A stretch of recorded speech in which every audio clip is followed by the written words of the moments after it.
So బీసీలకి ముఖ్యంగా 42% రిజర్వేషన్లు ఖచ్చితంగా ఇవ్వాల్సిందే. ఒకవేళ ఇవ్వనట్టు ఉంటే మా పోరాటాన్ని ఉధృతం చేస్తామని చెప్పేసి రాష్ట్ర వ్యాప్తంగా సంకేతాలు ఇవ్వడానికి 24వ తారీఖున ధర్నా చౌక్ దగ్గర మహాధర్నాకి పూనుకోవడం జరిగింది బీసీ సంఘాలకు సంబంధించినటువంటి నేతలంతా కూడా. సో ఒక పక్కన చిరంజీవులు సార్ ఆధ్వర్యంలో జస్టిస్ ఈశ్వరయ్య గారు కావచ్చు, విశారదన్ సార్ కావచ్చు, బాలుగాని బాలరాజు గౌడ్ కావచ్చు, ఇట్లా చెప్పుకుంటూ పోతే చాలా మంది బీసీ నేతలంతా కూడా వాళ్ళు ఇప్పటికే ప్లాన్ చేసుకోవడం జరిగింది. ముఖ్యంగా తెలంగాణలో ఉన్నటువంటి బీసీ వర్గాలందరినీ కూడా ఈ యొక్క మహాధర్నా ద్వారా ఏకం చేసి రానున్నటువంటి రోజులలో ఢిల్లీలో సైతం కూడా తమ సత్తాను చూపేందుకు సిద్ధపడతా ఉన్నారు. ఒకసారి మాట్లాడదాం. మన వెనుక ఉన్నటువంటి చాలా మంది ఐలు వెంకన్న కావచ్చు, దుర్గన్న కావచ్చు, ఇంకా చాలా మంది వాళ్ళందరూ కూడా ఇప్పటికే సిద్ధం చేసుకోవడం జరిగింది. వీళ్ళు బ్యాక్ బోన్ గా ఉంటూ బీసీ ఉద్యమాన్ని మొన్న జరిగినటువంటి ఏదైతే బీసీ జేఏసీ ఇచ్చినటువంటి బంద్ ఏదైతే ఉంటుందో దానికి మిక్కిలిగా వీళ్ళ యొక్క పోరాటం ఉండబోతున్నట్టుగా తెలుస్తా ఉంది. మాట్లాడదాం. ఏంటిదన్న బీసీ మళ్ళీ ఒకసారి మహాధరణ 24వ తారీఖున మళ్ళీ మహాధరణకు పూనుకోవడం. సో బీసీ జేఏసీ ఇచ్చినటువంటి పిలిపేంది, మళ్ళీ ఈ దీంట్లోనే మళ్ళీ చీలకు వచ్చి మీరు చేసేటువంటి ఉద్యమానికి ఎందుకు తెలంగాణ బీసీ వర్గం అంతా మీ చేసేటువంటి మహాధరణకి ఎందుకు సపోర్ట్ చేయాలంటే ఏం సమాధానం చెప్తారు? మొన్న జరిగినటువంటి బీసీ బంద్లో కూడా 42% బీసీ రిజర్వేషన్ల సాధన సమితి సంపూర్ణంగా ప్రత్యక్షంగా పాల్గొనడం జరిగింది. కాకపోతే ఏంటంటే ఆ బంద్లో అందరికీ ఒక ప్రశ్న మాత్రం ఉత్పన్నమైంది. ఏం ప్రశ్న? అన్ని పార్టీలు మద్దతు ఇచ్చినాయి. అసలు మరి 42% బీసీ రిజర్వేషన్లు ఆపేది ఎవడు? దీన్ని బిల్లు పాస్ కాకుండా, పార్లమెంట్లో బిల్లు పాస్ కాకుండా వ్యతిరేకించేది ఎవరు? ఆ స్పష్టత లేకుండా అన్ని పార్టీలు మేమంటే మేమని పాల్గొనడం జరిగింది. ఇది ప్రధానంగా ఇక్కడ కాంగ్రెస్, రాష్ట్రంలో కాంగ్రెస్ పరిపాలిస్తుంది. రేవంత్ రెడ్డి గారు 2 సార్లు ఢిల్లీలో ధర్నా చేయడం జరిగింది. కానీ ఒక్కసారి కూడా ఎవరిని కూడా అఖిల పక్షాన్ని తోలకపోవడం కానీ మాలాంటి బీసీ సంఘాలను తీసుకుపోలేదు.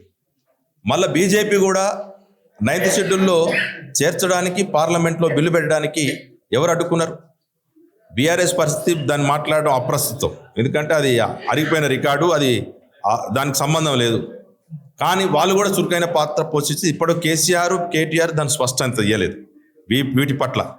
మేమేమంటున్నామంటే ఇంతకుముందు మనోళ్ళు చెప్పినట్టు చీకట్లో యుద్ధం చేసి మళ్ళీ బీసీలే దీనికి బలైనట్టుగా గొంగల్లో 42% రిజర్వేషన్ల గురించి బొచ్చేరనేటట్టుగా రొయ్యల మూట మాయమైతే అందరూ బాపన్నోళ్ళు అయితే రొయ్యల మూట ఎట్లయితే మాయమైందో ఈ అన్ని పార్టీల వైఖరి కూడా అట్లే ఉంది. అంతిమంగా బీసీలను మాత్రం పావులు చేస్తూ ఉన్నారు. 9th షెడ్యూల్లో చేర్చి 42% బీసీ రిజర్వేషన్లు సాధించేంత వరకు కూడా ఈ రిజర్వేషన్ల సాధన సమితి నిష్క్రమించదు. ఎందుకంటే చాలా సాంప్రదాయపు రకరకాల చిన్న అంశాల పట్ల లాబింగ్ కుదుర్చుకొని బీసీలను మోసం చేస్తున్నటువంటి ఏండ్ల సంధి ఉన్న సంఘాలు ఒక దిక్కుంటే, స్పష్టంగా రాజ్యాంగబద్ధంగా ఎట్లయితే సాధించుకుంటామో స్పష్టమైనటువంటి అనుభవం కలిగినటువంటి నిపుణులు ఈ బీసీ రిజర్వేషన్ల సాధన సమితిలో ఒకవైపు ఉన్నారు. మేము అంటా ఉన్నాం, 9వ నెంబరు జీవోకు మద్దతు ఇచ్చేటువంటి సంఘాలు కావాలన్నా, 9th షెడ్యూల్లో చేర్చేటువంటి సంఘాలు కావాలన్నా, చేర్చేటువంటి సంఘాలు ఇటువైపు ఉన్నాయి. తుమ్మితే ఊడిపోయిన ముక్కు లాంటి జీవోకు సంబంధించిన 9వ నెంబర్ జీవో అది. ఇంకా కోర్టులో కేంద్ర రాష్ట్ర ప్రభుత్వాలు, హైకోర్టులో, సుప్రీంకోర్టులో కొట్టుపోయినటువంటి 9వ నెంబర్ జీవోని తీసుకొచ్చి బీసీలను అవమానపరిచినటువంటి రేవంత్ సర్కారు దీన్ని బేస్ చేసుకొని బంద్లో పాల్గొన్నటువంటి బీజేపీ సర్కార్.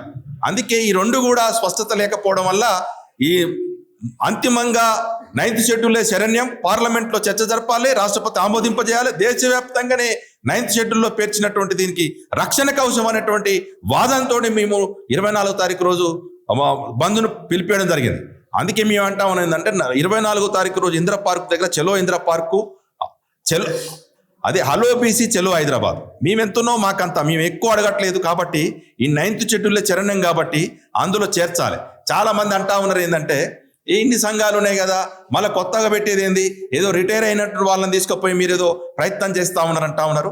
వాళ్ళు ఇప్పటికంటా ఉన్నారు, ఇంతకుముందే మాట్లాడడం జరిగింది, మాకు ఏ రిజర్వేషన్ల పేరుతోటి లాభాలు పొందాం, మేము బీసీల చైతన్యం కోసము ఇస్సా ఇజ్జత్ ఉక్మత్ ఆ పేరుతోటి వాటా కావాలి, ఆత్మగౌరవం కావాలి, రాజ్యాధికారం కావాలి. వీటన్నిటి పట్ల స్పష్టమైన వైఖరితోటి మొత్తం బీసీలు, అమాయక బీసీలని మోసం చేస్తున్నటువంటి సంఘాల భర్తం పట్టడం కోసమే ఈ బీసీ రిజర్వేషన్ల సాధన సమితి ముందుకు పోతుంది. కాబట్టి ఇందిరా పార్కు దగ్గర పెద్ద ఎత్తున చేస్తున్నటువంటి ధర్నాలు మేము ఇస్తున్నటువంటి స్పష్టమైన అవగాహనతోటి ఎంతో అనుభవం కలిగినటువంటి నాయకత్వం అంతా కూడా BC political front Balagoni Balaraju Goud గారు, అదేవిధంగా బీసీ కమిషన్ చైర్మన్ గానే ఆల్ ఇండియా వైడ్ గా చేసినటువంటి జస్టిస్ ఈశ్వరయ్య గారు, రిటైర్ అయినటువంటి IAS officer Chiranjeevulu sir, BC intellectual forum 10,000 కిలోమీటర్ల పాదయాత్ర రాష్ట్ర వ్యాప్తంగా అన్ని సమస్యల పట్ల అవగాహన ఉన్నటువంటి బీసీ ఎస్సీ ఎస్టీ రాష్ట్ర కన్వీనర్ విశారద మహారాజు వారి నాయకత్వంలోనే బీసీ రిజర్వేషన్ సాధన సమితి ఏర్పడింది. ఆ దిశగానే సాధించేంత వరకు ఏదో చిన్న చిన్న విషయాలకే పరిమితమై అది అయిపోగానే ఇక తట్టాపుట్టా చదువుకొని ఇక అయిపోయిందని జేసీ పని అయిపోయింది. పాపం వాళ్ళు ఏదో జేసీ పేరుతో చేసి మళ్ళీ చేసి మళ్ళొక్కసారి మీటింగ్ పెడితే ఒట్టు పెట్టిగా అది అయిపోయింది, వాళ్ళ కార్యక్రమం అయిపోయింది. వాళ్ళకి ఏంగా సమకూరిన తర్వాత అందరూ మూసుకోవడం జరిగింది. కాబట్టి ఆ కార్యక్రమం అయిపోయింది. ఇక మా కార్యక్రమం ఏంటంటే ఇక అంతే, అది తాత్కాలికమైనటువంటి స్వలాభం కోసం ఏర్పాటు చేసినటువంటి స్ట్రక్చర్, దీర్ఘకాలిక మౌలికమైనటువంటి మొత్తం బీసీలకి అన్ని రంగాల్లో సమానమైన వాటా దక్కేంత వరకు ఏర్పడినటువంటి ఆర్గనైజేషన్. కాబట్టి అంతిమంగా మౌలికంగా ఏర్పడినటువంటి ఆర్గనైజేషన్ అందరికీ ఫలాలు అందేంత వరకు కూడా నిష్క్రమించదు ఈ వేదిక అని చెప్పి తెలియజేస్తున్నాం. మీరేం చెప్పదలుచుకున్నారు? ప్రత్యేకంగా ఈ ఉద్యమం ద్వారా తెలంగాణ సమాజానికి, బీసీ సమాజానికి ఏం చెప్పబోతా ఉన్నారు? సో మొన్న జరిగినటువంటి ఆ సభ కావచ్చు, మొన్న జరిగినటువంటి ఒక బంద్ కావచ్చు, సో ఆ వ్యవహారం అంతా నడిచిన తర్వాత 2-3 రోజులు కాకముందుకే ఈ విధమైనటువంటి నిర్ణయాన్ని ప్రకటించడం ఏంటి అసలు అర్థం? ఎస్ దుర్గా గౌడ్, బీసీ సమాఖ్య రాష్ట్ర అధ్యక్షులు, BC political front vice chairman. ముఖ్యంగా ఈ రాష్ట్రంలో ఉన్నటువంటి బీసీలను కన్ఫ్యూజన్లో, అయోమయంలో పడేసినటువంటి రాజకీయ పార్టీలకు వారి యొక్క ఈ నెల 24 తారీఖు నాడు ఇందిరా పార్క్ దగ్గర జరిగేటువంటి దీక్ష ద్వారా ఈ రాజకీయ పార్టీల యొక్క రంగేంది, వాళ్ళ యొక్క బీసీల పట్ల వాళ్ళ వైఖరేంది, అసలు స్పష్టంగా బీసీ రిజర్వేషన్ల పైన వాళ్ళ చిత్తశుద్ధితో ఉన్నారా లేరా, వాళ్ళు ఉంటే ఏ రకమైనటువంటి చిత్తశుద్ధితో ఉన్నారనేది వాస్తవాలు వెలుగులోకి తీసుకొచ్చే ప్రయత్నమే ఈ యొక్క 24 తారీఖు తీసుకునే దీక్ష. ఎందుకంటే మన బీజేపీ పార్టీ కాంగ్రెస్ పార్టీ ఏం చెప్పారు, మేము బిల్లు పెట్టాం కాబట్టి బీజేపీ పార్టీ అడ్డుకున్నది అని అంటారు. బీజేపీ వాళ్ళు ఏం చెప్తా ఉన్నారు, వాళ్ళు సరైనటువంటి పద్ధతిలో రిజర్వేషన్లను తీసుకురాలేరు కాబట్టి ఈ కోర్టులో కొట్టుడు పోయిందని చెప్తారు. మరి నేను బీజేపీ పార్టీకి విజ్ఞప్తి చేస్తా ఉన్నా, మీరు అసెంబ్లీలో తీర్మానం పెట్టినప్పుడు అరే బిల్లు గిట్లా కాదయా గిట్లా పెట్టాలని చెప్పాలి కదా. మీ అభిప్రాయం చెప్పకుండా ఇది కేవలము అక్కడ బిల్లుకేమో మద్దతు ఇస్తారు, ఇక్కడికి వచ్చేసరికి ఏమో అది చెల్లుబాటు కాదని చెప్తారు. మరి చెల్లుబాటు అయినటువంటి జీవోలకు మీరు అసెంబ్లీలో ఎందుకు మద్దతు ఇచ్చినట్టు, ఎందుకు మీరు మాట్లాడలేకపోయారు? అంటే బీసీలను కేవలం ఎన్నికల ఓటు బ్యాంకు వాడుకోవాలనేటువంటి దురుద్దేశం రాజకీయ పార్టీలకు ఉన్నది. రెండవది ఏంటంటే మేము ఈ రాష్ట్ర ప్రభుత్వానికి విజ్ఞప్తి చేస్తా ఉన్నాం, ఇవాళ హైకోర్టు తీర్పు ఇచ్చిందనో సుప్రీంకోర్టు ఇచ్చిందని చెప్పేసి మీరు ఎన్నికలకు వెళ్తుంటే రేవంత్ రెడ్డి గారు మీకు విజ్ఞప్తి చేస్తా ఉన్నా, మీరు హెచ్చరిక అనుకుంటారా, బీసీల డిమాండ్ అనుకుంటారా తెలియదు. మీరు ఏదైతే కామారెడ్డి డిక్లరేషన్ 42% రిజర్వేషన్లు కట్టుబడి ఉన్నట్లయితే వెంటనే స్థానిక ఎన్నికలు వాయిదా వేయండి. స్థానిక ఎన్నికలు వాయిదా వేసి 42% రిజర్వేషన్లతోటే స్థానిక ఎన్నికలు నిర్వహించాలి. అది ఏ విధంగా? వచ్చే పార్లమెంటు సమావేశాలు జరుగుతూ ఉన్నాయి, నవంబర్ డిసెంబర్లో జరుగుతూ ఉన్నాయి. కాబట్టి పార్లమెంటులో మీ జనబలం, మీ సంఖ్యాబలం 235 మంది, అదేవిధంగా రాజ్యసభలో 50 మంది, 300 మందితోటి రేపు పార్లమెంటును స్తంభింపజేసి 42% రిజర్వేషన్ 9th షెడ్యూల్లో చేర్చిన తర్వాతనే ఎన్నికలు నిర్వహించాలనేటువంటి ఒక డిమాండ్. అదేవిధంగా రేపు ధర్నా కార్యక్రమం సందర్భంగా అన్ని రాజకీయ పార్టీలను పిలుస్తాం. మొన్న కేవలం బీసీలు పాల్గొన్నారు, అక్కడ కేవలం ఆయా రాజకీయ పార్టీలో ఉన్నటువంటి బీసీలు మాత్రమే పాల్గొన్నారు, మిగతా ఆది నాయకత్వం ఎవరు కూడా పాల్గొనలేదు. మరి వాళ్ళ యొక్క చిత్తశుద్ధి ఏంది? రాజకీయ రిజర్వేషన్లో మీరు అనుకూలమా కాదా అని చెప్పడానికి వాళ్ళు సంసిద్ధంగా ఉండాలి. ఎందుకంటే ఈ జేఏసీ పేరుతో అన్ని రాజకీయ పక్షాల దగ్గరికి వెళ్ళారు మా వాళ్ళు, వెళ్ళి మేము మద్దతు తెలుపుతామని చెప్పారు. మద్దతు దేనికి తెలుపుతా ఉన్నారు?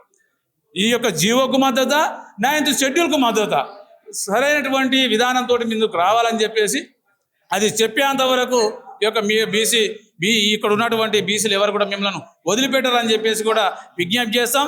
కాబట్టి ఈ 24 నాడు జరిగేటువంటి ఈ యొక్క ధర్నాకు సర్పంచులు, ఎంపీటీసీలు, జెడ్పీటీసీలు, విద్యార్థులు, నిరుద్యోగులు, ఉద్యోగులు, కవులు, కళాకారులు, బీసీ ప్రజాప్రతినిధులు, ఆయా రాజకీయ పార్టీలు ఉన్నటువంటి బీసీలందరూ పెద్ద ఎత్తున తరలి వచ్చి ఈ 24 జరిగేటువంటి మహా ధర్నా కార్యక్రమాన్ని విజయవంతం చేయాల్సిందిగా విజ్ఞప్తి చేస్తాం.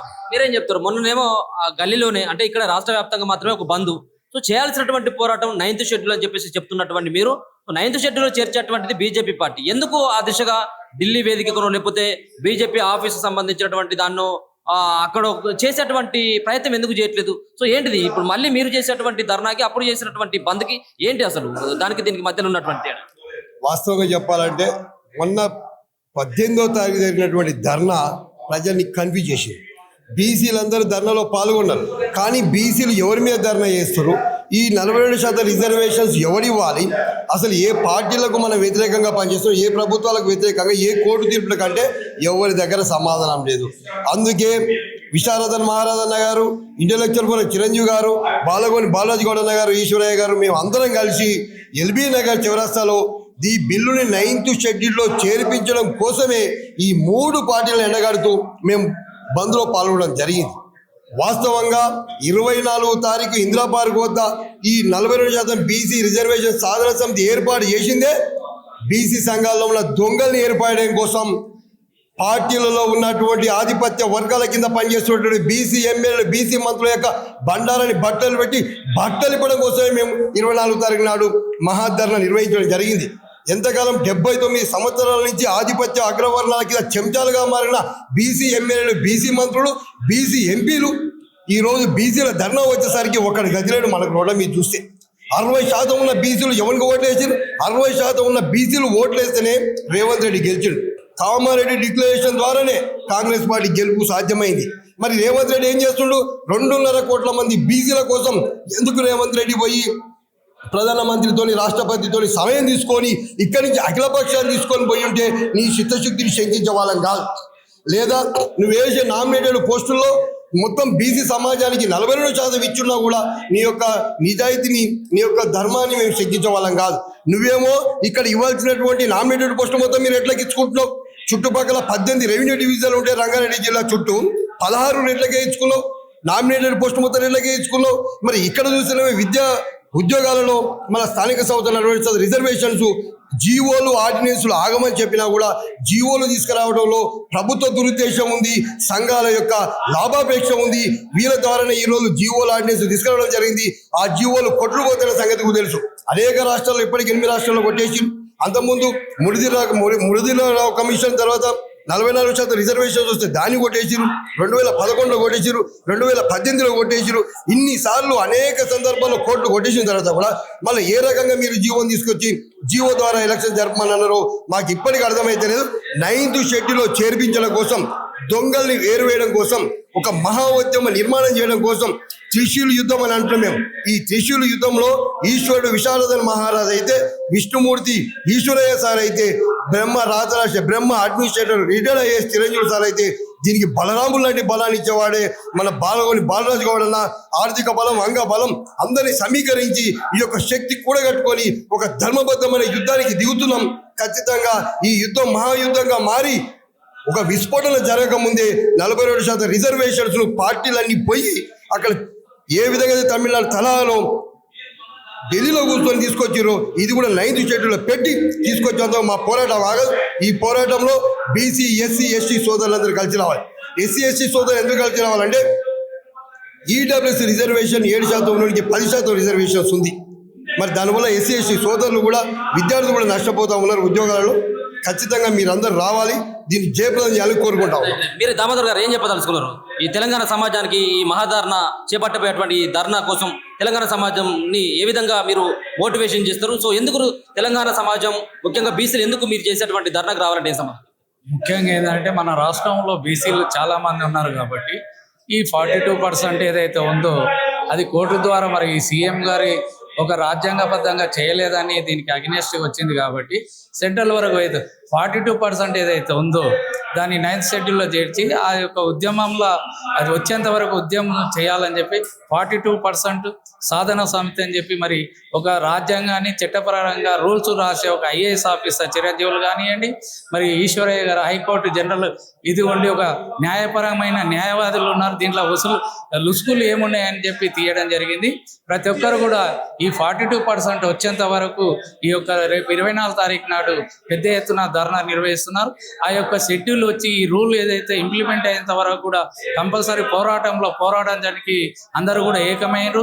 తెలంగాణ ఉద్యమం, తెలంగాణ రాష్ట్రం కోసం ఏ విధంగా ఉద్యమాలు చేసిరో ఇవాళ మన 42% బీసీల గురించి అదేవిధంగా ఉద్యమాలు చేయాలని అన్ని బీసీల సంఘాలు కూడా ఇక్కడ ఈశ్వరయ్య గౌడ్ గారు, మరి చిరంజీవులు గారు, మన విశారదంత్ర గారు, బాలరాజు గౌడ్ గారు ఒక కమిటీని ఏర్పాటు చేసి ఊరున్న బీసీ సంఘాలను ఏకం చేసినందుకు వారికి ధన్యవాదాలు చేస్తూ మా వంతుగా మా బీసీ బిడ్డం కాబట్టి మా వంతు కూడా వాళ్ళకు సహాయ సహకారాలతో ఉండాలని కోరుకుంటున్నాం. రాఘవేంద్ర గారు ఏం చెప్పదలుచుకున్నారు? 24వ తారీఖున బంద్ అంటా ఉన్నారు. సో ఈ బంద్ ద్వారా తెలంగాణ సమాజానికి ఏ మెసేజ్ ఇవ్వదలుచుకున్నారు? ఎందుకోసం ఈ బంద్ అంతా కూడా? సో మీరు గల్లీలో చేస్తా ఉన్నారు ఉద్యమాలంతా కూడా, చేయాల్సింది ఢిల్లీలో కదా వీళ్ళంతా చేసేది, బీసీలంతా ఎందుకు ఇక్కడే ఉండి ఈ ధర్నాలు ఏంటిది, ఇదంతా కూడా కేవలం నాటకాలు అని చెప్పేసి కూడా బీసీలు చేసేటువంటి ధర్నాలను కానీ బీసీలు చేసినటువంటి బంద్ను కానీ ఉద్దేశిస్తూ మాట్లాడుతున్నటువంటి వాళ్ళకి మీరే సమాధానం చెప్పండి. అయితే గతంలో తొలి వెలుగు మన తెలుగు ఛానల్కి ముఖ్యంగా నమస్కారం, ధన్యవాదాలు తెలియజేసుకుంటూ, ఈ రాష్ట్ర వ్యాప్తంగా తెలంగాణలో మరి బీసీలను అనేక పక్కదారులు పట్టిస్తూ ఈ రాజకీయ పార్టీలు ఆడుతున్న అనేక డ్రామాలు ఇవాళ సామాన్య ప్రజలైనా సరే వాళ్ళంతా గమనిస్తున్నారు. మరి అగ్రకుల వాదంతో ఉన్న అగ్రకుల నాయకత్వాలు ఈ బీసీ ఈ నాయకత్వాలు లేకుండా అనేక పార్టీలను మరి మా యొక్క బీసీలను ఓన్లీ జెండాలు మోయడానికి మాత్రమే వాళ్ళు వెనుక వాడుకుంటున్నారు. కాబట్టి మరి వీళ్ళకు కొంత మా దాంట్లో కొంత దళారీ వ్యవస్థను తయారు చేసుకొని వాళ్ళని కొంత సంఘాల రూపంలో మరి వాళ్ళకు కొంత ఈ బీసీ బంధును కొంత పిలిపియడం జరిగింది. వాటిలో మేము చిత్తశుద్ధితోటి మరి ప్రజల నుంచి వచ్చిన ఏదైతే ఉన్నదో వాదాన్ని, బీసీ వాదాన్ని, నిజమైన వాదాన్ని, దానికి మేము ప్రతినిధులుగా చిరంజీవులు సార్ కానీ, ఈశ్వరరావు సార్ కానీ, మన బాలరాజ్ గౌడ్ గారు కానీ, విశారదన్ మహారాజ్ కానీ అందరం కలిసి భారీ ఎత్తున మేము అనేక రాష్ట్ర వ్యాప్తంగా, అనేక జిల్లా వ్యాప్తంగా, మండల వ్యాప్తంగా మేము పాల్గొనడం జరిగింది. దానిని విస్తృతంగా మరి తిప్పికొట్టే ప్రయత్నం, అగ్రకులాలు ఎప్పటికైనా చైతన్యం వస్తున్నప్పుడు ఆ చైతన్యాన్ని పక్కదారి పట్టించే ప్రయత్నం జరుగుతూ ఉంటుంది. అది కామన్గా జరిగే వ్యవస్థ కాబట్టి దానిని సామాన్య ప్రజలైన వాళ్ళు ప్రతి ఒక్కరూ బీసీ సమాజం అంతా దాన్ని గమనిస్తున్నది. దానికి విరుగుడుగానే మరి రేపు 24 తారీఖున ఇందిరా పార్కు దగ్గర మహాధర్నాని రేపు చేయబోతున్నాము. ఆ ధర్నాలో భారీ ఎత్తున మరి వేలాదిగా మరి తెలంగాణ రాష్ట్ర వ్యాప్తంగా ఉన్న వాళ్ళందరూ, లేదంటే ఉమ్మడి జిల్లాలుగా ఉన్న వాళ్ళందరూ కూడా భారీ ఎత్తున బీసీఎస్ ఎస్టీలుగా మేము ఈ జేఏసీగా మేము పిలుపునిస్తున్నాము. ఈ పిలుపు ద్వారా పిలుపుని అందుకొని మరి అప్పటికే మేమంతా సిద్ధపడుతున్నాము. మేము భారీ ఎత్తున ఈ విజయవంతం చేసి ఈ ధర్నాని, ఈ రాష్ట్రానికి మరో ఉద్యమాన్ని, తెలంగాణ ఉద్యమానికి రెట్టింపుగా మేము ఈ ధర్నాని ఢిల్లీకి షగ తగిలే విధంగా మేము ఈ ధర్నా ఉంటుందని తెలియజేస్తున్నాం.